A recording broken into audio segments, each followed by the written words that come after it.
Last Thanksgiving, my 12-year-old son stood up at dinner and said something that made my mother-in-law cry, but not for the reason you think. Hi, I'm Maya Chen, and I need to tell you about the moment that changed everything for my family. I'm a 34-year-old single mom, and I work as a nurse at St. Mary's Hospital here in Chicago. 2 years ago, my world fell apart when I discovered my husband was having an affair with his secretary. Yeah, I know. It sounds like a terrible movie plot, but it was my reality. The divorce was messy, painful, and left me questioning everything I thought I knew about my life. But this story isn't about my ex-husband. It's about my son Tyler, who's 12 years old and has this quiet strength that sometimes takes my breath away. He's got these serious brown eyes that seem to see everything, and ever since the divorce, he's been incredibly protective of me. Sometimes I worry he's growing up too fast, but he's also my biggest supporter and my best friend. Then there's my former in-laws, who I still see because, well, they're Tyler's grandparents. There's Linda Chen, who's 62 and has very strong opinions about how families should work. She's one of those women who believes a woman's worth is measured by her husband's success and her ability to keep a marriage together. She's never directly said it, but I can feel her judgment every time we're in the same room. She thinks I somehow failed as a wife and that my divorce was a personal weakness. Robert Chen, my former father-in-law, is 65 and much quieter than his wife. He's a good man, but he's spent 40 years letting Linda make most of the family decisions. He tries to keep the peace, but he rarely speaks up when things get uncomfortable. I can see in his eyes that he doesn't always agree with Linda, but confrontation isn't his style. Now, the real source of tension in our family gatherings is my former brother-in-law, Derek Chen. He's 37, and if you looked up successful real estate developer in the dictionary, you'd probably find his picture. Derek drives a BMW, wears expensive suits, and has this way of making every conversation about his latest business deal. He's married to my sister Samantha, who's 32, and they have twin 8-year-old daughters named Emma and Sophie. Samantha used to be my closest friend. We grew up together, shared secrets, supported each other through everything. But somewhere along the way, especially after she married Derek, she started buying into this idea that success means having the perfect house, the perfect husband, and the perfect life. She's become one of those women who uses words like blessed a lot and posts carefully staged family photos on social media. Derek has always had this subtle way of making me feel small. Even when I was married, he'd make comments about my cute little nursing job or how admirable it was that I chose such a service-oriented career. After my divorce, those comments became sharper, more pointed. He never says anything directly cruel, but he has this talent for making observations that cut deep. The truth is, I've been struggling. Working double shifts at the hospital, trying to keep up with Tyler's school expenses, his baseball equipment, and just the basic costs of raising a kid on a single income. I'm proud of the life we've built together, but family gatherings have become this performance where I feel like I have to prove I'm doing okay, when sometimes I'm barely keeping my head above water. Tyler sees all of this, of course. Kids always do. He's watched me stress about money, seen me work extra shifts, and he's definitely noticed how his Uncle Derek talks to me. But Tyler has always been the kind of kid who observes more than he speaks. He's thoughtful, careful with his words, and incredibly loyal. So when we walked into the Chen family home that Thanksgiving evening, I had no idea that my quiet, observant son had been building up to a moment that would change everything. I thought we were just going to get through another awkward family dinner. I had no clue that Tyler had been watching, listening, and preparing to stand up not just for me, but for a truth that would shake our entire family to its core. What happened next wasn't just about a 12-year-old defending his mother.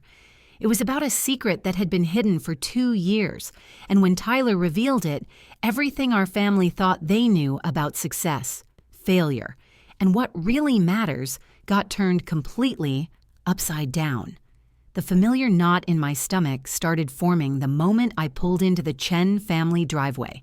Derek's brand new silver Tesla was already parked prominently in front of the house, practically gleaming under the porch light like some kind of trophy. I sat in my 2018 Honda Civic for a moment, gripping the steering wheel and taking deep breaths. "You okay, Mom?" Tyler asked from the passenger seat, his voice gentle but concerned. He'd been watching me stress about this dinner for weeks. "Yeah, buddy, just preparing myself for the usual family fun," I said, forcing a smile. Tyler gave me this look, the same look he'd been giving me since the divorce whenever he could tell I was trying to be strong for his sake. Walking up to the front door, I could already hear Derek's booming voice through the windows, probably regaling everyone with stories about his latest property acquisition. The Chen family home is beautiful, a sprawling 2-story colonial that Linda keeps absolutely pristine. Everything from the perfectly manicured lawn to the expensive holiday decorations screams successful family, and I always feel like I'm walking into a museum where I might accidentally break something. Linda opened the door wearing her signature pearls and a smile that never quite reached her eyes when she looked at me.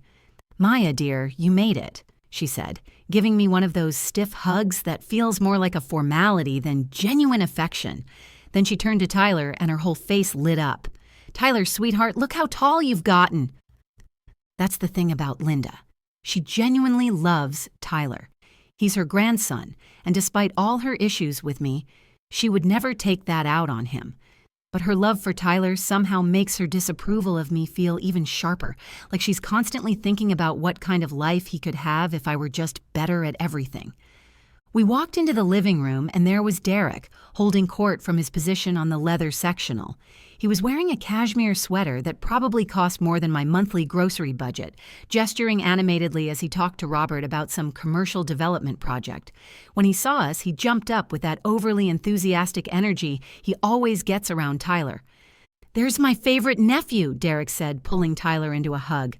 "How's baseball season going, champ?" Tyler smiled, a genuine one this time. "It's good, Uncle Derek. We made it to the playoffs." "That's fantastic. We'll have to come watch a game, won't we, Sam?" Samantha appeared from the kitchen, looking like she'd stepped out of a lifestyle magazine. Her blonde hair was perfectly styled, her makeup flawless, and she was wearing this gorgeous burgundy dress that probably cost more than my rent. She used to be the person I'd call when I had a bad day, the sister who knew all my secrets and dreams. Now, conversations with her felt like walking through a minefield. "Maya, hi," she said, giving me a quick hug. "You look tired. Are you getting enough sleep?" It was such a Samantha thing to say. Technically caring, but with this undertone that suggested I wasn't taking proper care of myself. "I'm fine. Just been working a lot of extra shifts," I replied. "Oh, that's right. You're still at the hospital. That must be so draining," she said, and I couldn't tell if she was being sympathetic or pitying. Robert emerged from his recliner to give Tyler and me proper hugs. "How are you holding up, Maya?" he asked quietly, and I appreciated that he actually seemed to want an honest answer. "We're doing well, Robert, really well," I said, and I meant it. Despite everything, Tyler and I had built something good together. The dining room table was set with Linda's finest china, the kind that makes you nervous to even breathe near it. Emma and Sophie, Derek and Samantha's twins, were already seated, chattering excitedly about their recent dance recital. They're sweet kids, but they live in this bubble where the biggest problem is choosing between 3 different after-school activities. As we all took our seats, I found myself doing that thing I always do at family gatherings, mentally preparing for battle. I'd learned to expect the subtle digs about my job, my single status, my parenting choices. I'd developed this armor of polite responses and subject changes, ways to deflect without creating drama. Tyler sat next to me, and I noticed him doing his own version of preparing. He got quiet, observant, taking everything in. I squeezed his hand under the table, our little signal that we were in this together. I had no idea that this time he was preparing for something completely different. This time, my quiet son wasn't planning to just endure the evening. He was getting ready to change everything. The first 20 minutes of dinner felt almost normal. Linda had outdone herself with the turkey, and everyone was complimenting the cranberry sauce and stuffing. Emma and Sophie were telling funny stories about their school play, and for a moment I let myself relax. Maybe this year would be different. Then Derek started talking about his latest business venture. "So we just closed on this incredible property downtown," he said, cutting into his turkey with obvious satisfaction. 2,300 square feet of prime commercial space. The profit margin on this one is going to be insane." "That's wonderful, Derek," Linda practically beamed. "It's so impressive to see how you've built your business from nothing." I kept eating, trying to stay invisible, but I could feel the familiar tightness in my chest. Derek's success stories always felt like they were designed to make everyone else feel small. The best part is, I'm already getting calls from potential tenants, Derek continued. High-end retailers, upscale restaurants. This neighborhood is really transforming, and I'm right at the center of it. Robert nodded approvingly. You've got a good eye for these things, son. Well, it's about vision, Derek said, leaning back in his chair. You have to be able to see the potential that other people miss. That's what separates successful people from everyone else. The comment hung in the air like smoke. I glanced at Tyler, who had stopped eating and was watching his uncle with those serious eyes. Maya, Linda said suddenly, turning to me with what I recognized as her interview voice. How are things going with your work situation? My work situation. Not my career, not my job. My situation. Things are going really well, actually, I said, trying to keep my voice steady. I was just promoted to head nurse in the cardiac unit. It's a big responsibility, but I love the work. That's nice, dear, Linda said in that tone that suggested she was humoring me. Nursing is such important work, so selfless. The word selfless coming from Linda always felt like code for unrewarded or settling for less. Derek put down his fork and looked at me with what I'm sure he thought was an encouraging expression. That's great, Maya, really. But nursing, well, it's more of a service job, isn't it? I mean, it's definitely admirable, but it's not exactly building generational wealth. My cheeks started burning. It's about helping people, Derek. Not everything is about money. Of course not, he said quickly, raising his hands like he was being completely reasonable. I'm just saying there's a difference between having a job and building a legacy. Some careers are about survival, others are about creating something lasting. Tyler asked for seconds on the mashed potatoes, and Derek's attention shifted to him. Growing boy needs his fuel, right, buddy? Then he turned back to me with this patronizing smile. Must be tough keeping up with that grocery bill on a single income. Kids eat a lot. I felt like I'd been slapped. The casual cruelty of it, the way he made it sound like I was struggling to feed my own child, made my hands shake slightly as I reached for my water glass. Derek? Samantha said quietly, but there was no real force behind it. She wasn't stopping him. She was just going through the motions of appearing concerned. I'm just being realistic, Derek continued. Maya's doing her best, but there are limitations to what you can accomplish without proper resources and planning. That's when Linda decided to pile on. She set down her wine glass and gave me this look that I can only describe as pitying. Well, Derek, you've always been the successful one in this family. Maya's doing her best with her circumstances, but being a single mother, it's just not the same as having a real family structure. The room went completely silent. Even Emma and Sophie stopped chattering and looked around the table with that nervous energy kids get when they sense adult tension. I felt my face go hot with humiliation and anger.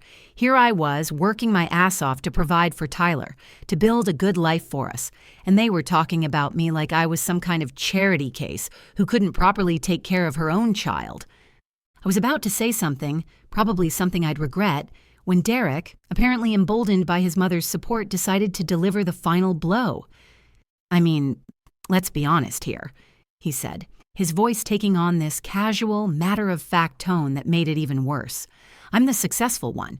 She's just a single mom trying to get by. There's a difference between surviving and thriving. Linda actually laughed. Not a warm family laugh, but this cold, sharp sound that cut through the room like a blade. Maya, honey, you really shouldn't have brought your financial stress to Thanksgiving dinner. We're trying to have a nice family meal here.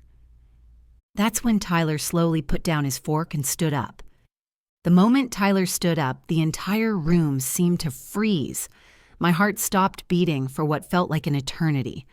My quiet, thoughtful son, the kid who usually needed 3 gentle nudges just to speak up in class, was standing at Linda's pristine dining table, his hands planted firmly on either side of his dinner plate. Tyler, honey, sit down, I whispered, reaching for his arm. I was terrified of what might come out of his mouth. 12-year-olds don't exactly have filters, and the last thing I needed was for him to say something that would make this situation even worse. But Tyler didn't sit down. Instead, he looked around the table with this calm, steady gaze that I'd never seen before. His brown eyes moved from Derek to Linda to Samantha, and then back to Derek. There was something different about him in that moment, something that made him seem older, more sure of himself. "Tyler, sweetheart, what are you doing?" Linda asked, her voice taking on that sing-song tone she used when she was trying to manage a situation. "We're in the middle of dinner." Derek leaned back in his chair, clearly amused. "What's up, champ? You okay?" The patronizing tone in Derek's voice seemed to be exactly what Tyler was waiting for. He straightened his shoulders and looked his uncle directly in the eye. "I have something to say," Tyler announced, his voice clear and strong, "and I need everyone to listen." Robert put down his fork and looked at Tyler with genuine interest. "Go ahead, son." Samantha shot me a worried look. "Maybe we should let him eat first and talk later." "No," Tyler said firmly. "I need to say this now." I felt panic rising in my chest. I had no idea what Tyler was about to reveal, but I could see in his expression that he'd been planning this moment. My protective instincts kicked in, and I started to stand up to somehow shield him from whatever was about to happen. "Tyler, really, let's just—" "Mom, please," he said, turning to me with eyes that were suddenly filled with determination and something that looked almost like disappointment. "I've been watching this for 2 years. I've been listening to how they talk to you, how they talk about you, and I can't do it anymore." The room was so quiet I could hear the grandfather clock ticking in the hallway. Emma and Sophie were staring at their cousin with wide eyes, clearly sensing that something important was happening but not understanding what. Linda tried to regain control of the situation.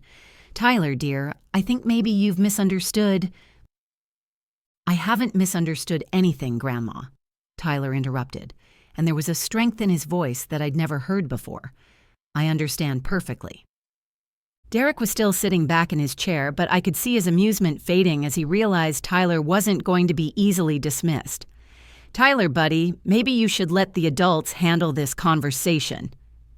That's when Tyler's expression changed completely. The calm, steady look was replaced by something fiercer, more determined. He looked at Derek with what I can only describe as disappointment mixed with resolve. "Uncle Derek," Tyler said, his voice getting stronger with each word, "you want to talk about success? You want to talk about what it means to be the successful one in this family?" Derek's smile faltered. "Tyler, I didn't bring a gift this year," Tyler continued, cutting him off completely. "I brought a truth." The words hung in the air like a challenge.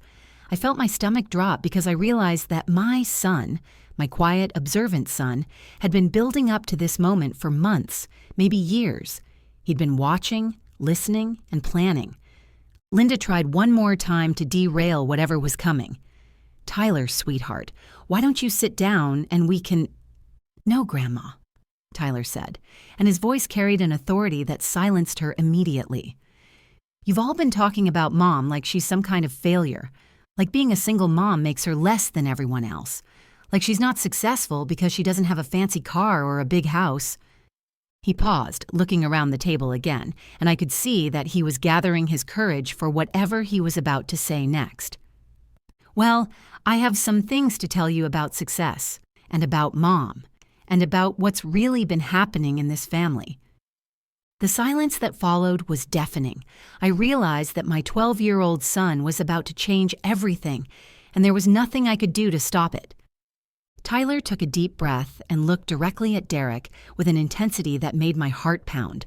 When he spoke, his voice was steady and clear, carrying a weight that seemed impossible for a 12-year-old. "Uncle Derek, you want to talk about success? Let me tell you what success really looks like."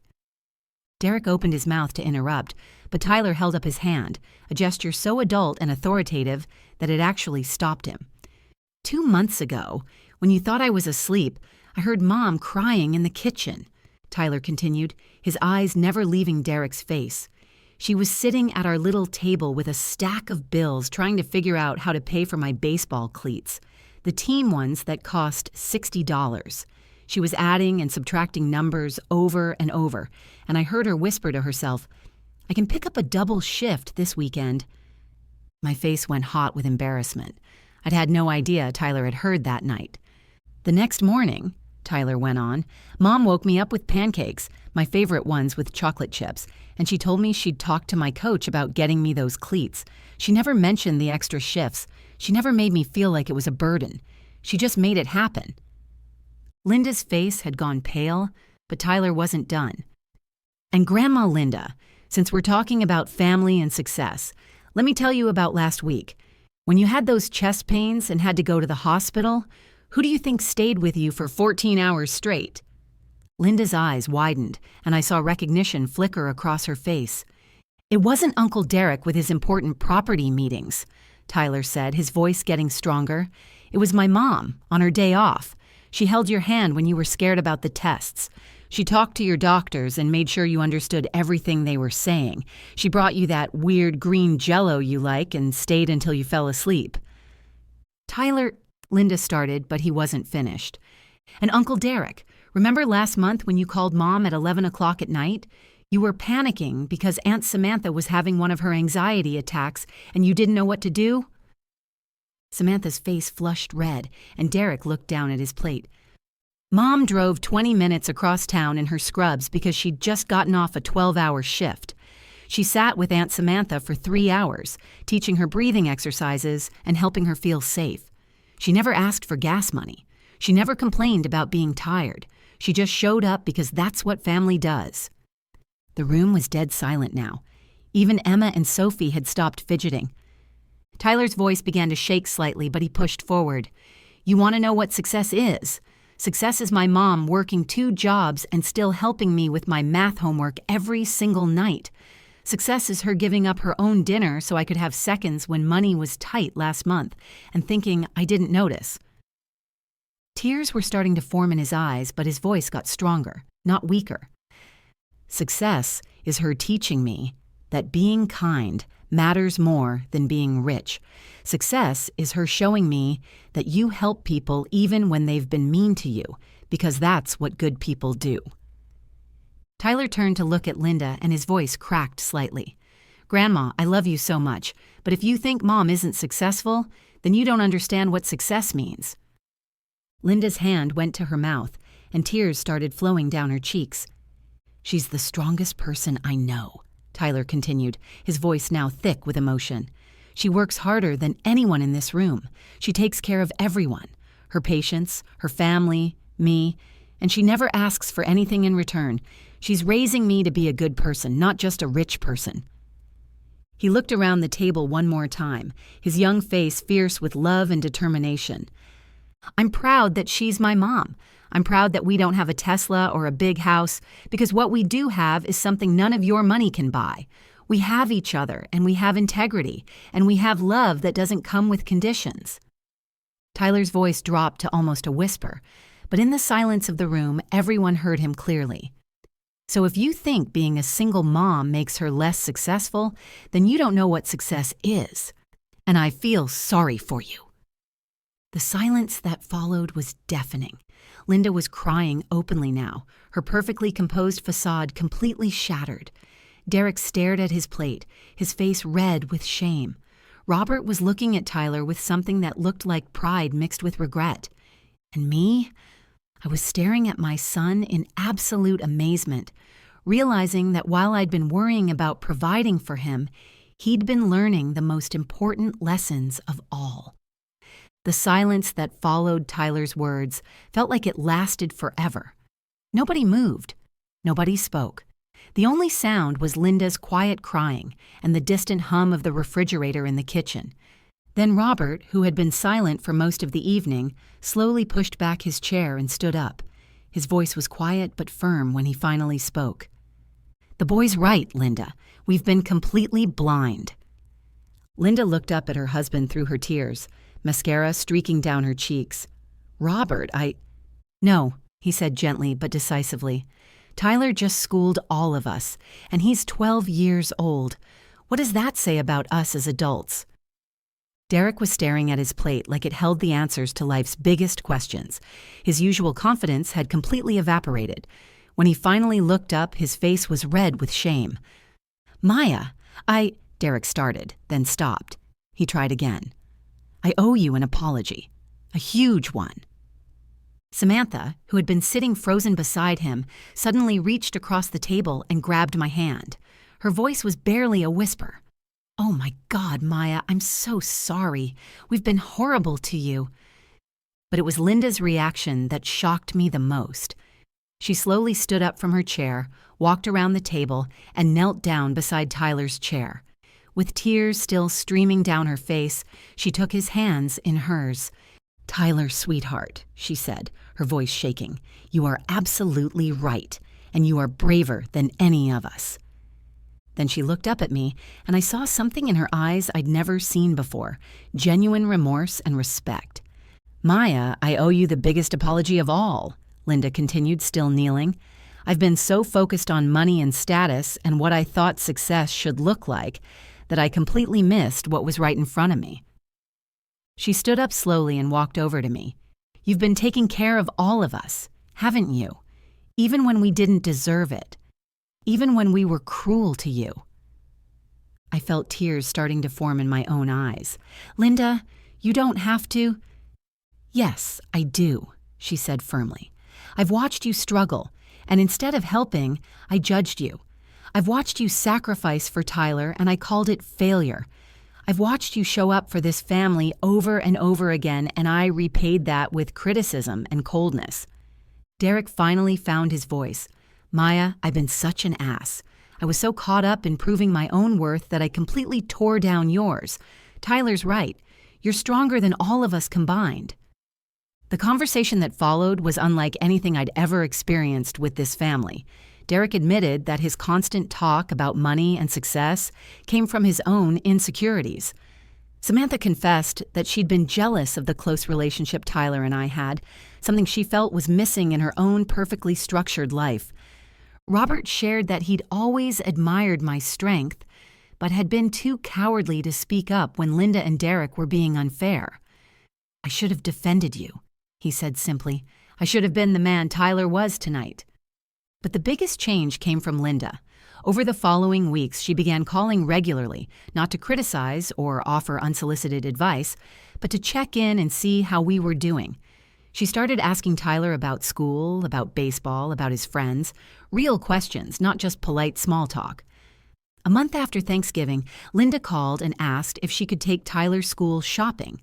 Not because we needed charity, she was careful to explain, but because she wanted to be part of his life in a meaningful way. "I've missed out on so much," she said. "I don't want to miss any more." Derek's transformation was slower, but equally genuine. He started asking me for advice about balancing work and family time. "How do you do it?" he asked during one conversation. "How do you work so hard but still be so present for Tyler?"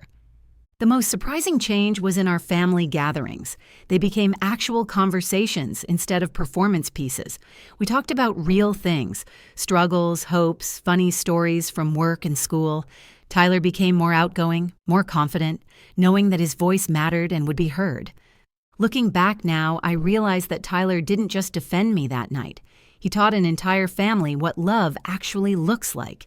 He showed us that success isn't measured in bank accounts or car models. It's measured in how you treat people, how you show up when things get hard, and how you choose kindness even when others choose cruelty. Yes, I'm a single mom, but I'm also successful, strong, and raising a son who understands the difference between having wealth and having worth. And honestly, I think that makes me the luckiest person at any dinner table. That Thanksgiving changed everything for our family, but it also taught me something I want to share with all of you watching this. Sometimes the people who love us most are the ones who need to remind us of our own worth. Tyler didn't just stand up to bullies that night. He helped a family remember what really matters. Now, if this story touched your heart, I'd love to hear from you in the comments below. Have you ever had a moment where someone stood up for you when you couldn't stand up for yourself? Or maybe you've been the person who found the courage to speak truth to family members who needed to hear it. Share your story. I read every single comment, and your experiences might help someone else who's going through something similar.